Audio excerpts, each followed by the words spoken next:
Namastê! Eu sou Renata Ritsu, falando para o canal Renata Ritsu, a luz da astrologia, e hoje nós vamos falar sobre os mitos de cada signo. Vejam bem, cada planeta também tem uma história por trás de um mito, porque cada planeta tem o nome de um deus, de uma deusa. Mas hoje nós vamos falar sobre o mito de cada signo. Os signos Áries, Touro, Gêmeos.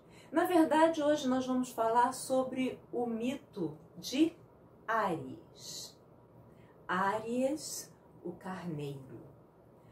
Áries, o carneiro, é associado na Grécia pela primavera, pela força da primavera. É o signo que abre o ano novo astrológico.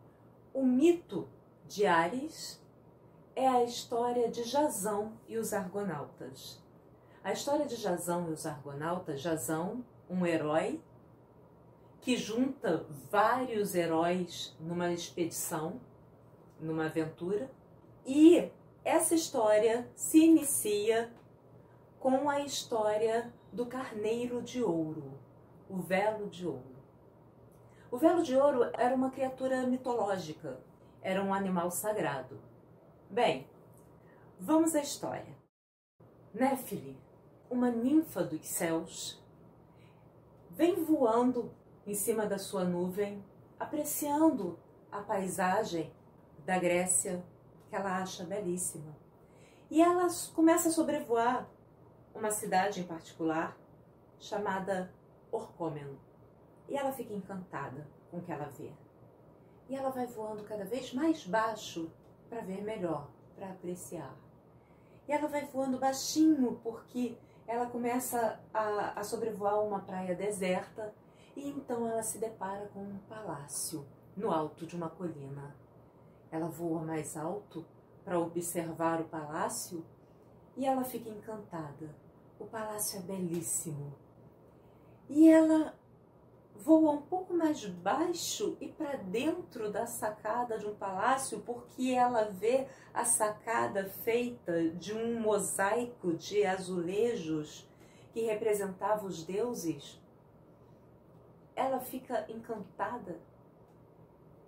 E na hora que ela desce da nuvem e pisa na sacada para observar melhor, abre-se a porta e aparece Átamas, o rei de Orcômeno, dono do palácio. Átamas se apaixona por Néfili imediatamente.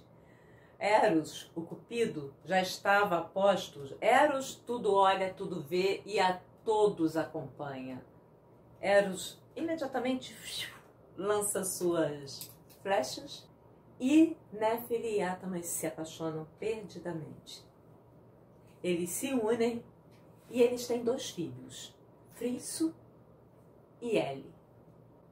Tudo decorre bem, Néfili ama os filhos e tá tudo muito bem, tudo muito certo, mas seu coração...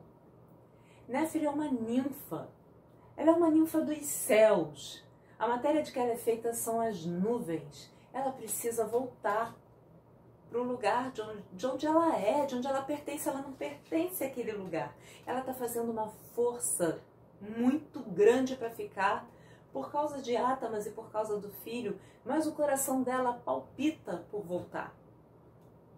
Um belo dia, o próprio Zeus vem chamar Néfili de volta ao trabalho.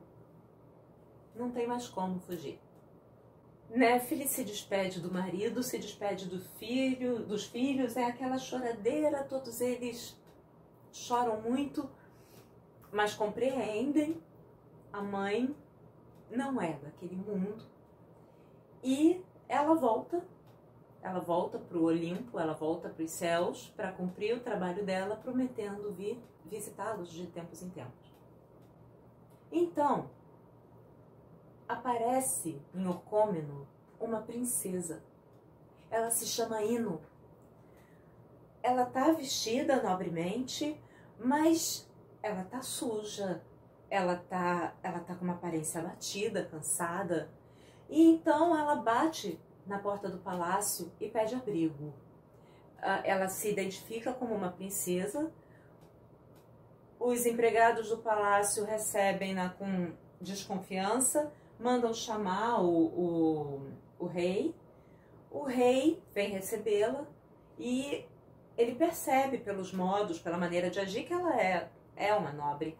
Mas ela fala da história dela, enfim, a cidade de onde ela vem entrou em guerra, ela fugiu. E ela é muito bem recebida, ela se casa depois com Atamas. Ela fica no palácio, o rei fala: eu perdi minha esposa, eu preciso de alguém para cuidar dos meus filhos, então você fica e cuida como ama dos meus filhos. Ela fica e ela começa a amar de verdade Fritzo e Ellie, só que com o tempo os dois se envolvem, Ino e Atamas, e se casam.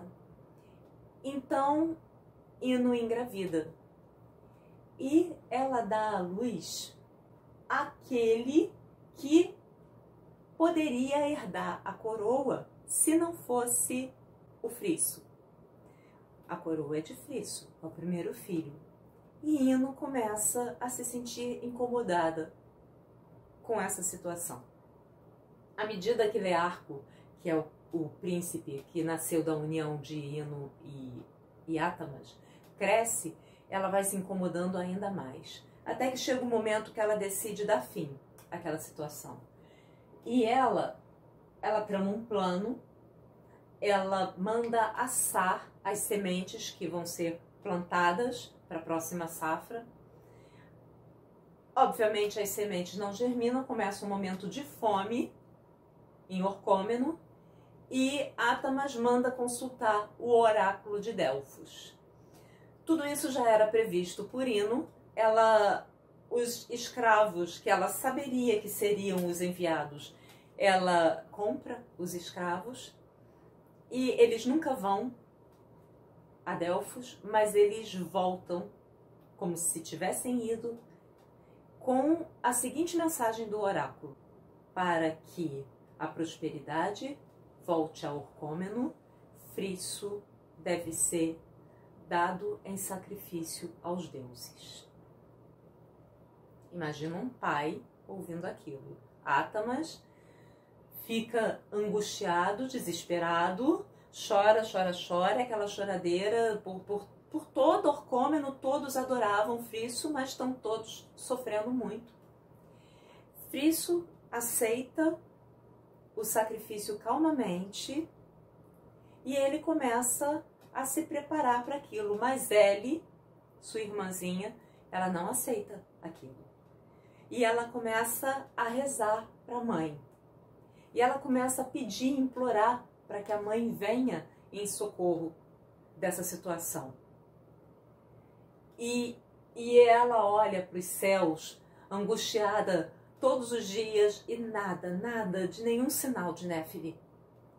No dia do sacrifício, quando a procissão se inicia, uma nuvem começa a baixar dos céus e o coração de Ellie salta a garganta. Ela sabe que é a mãe.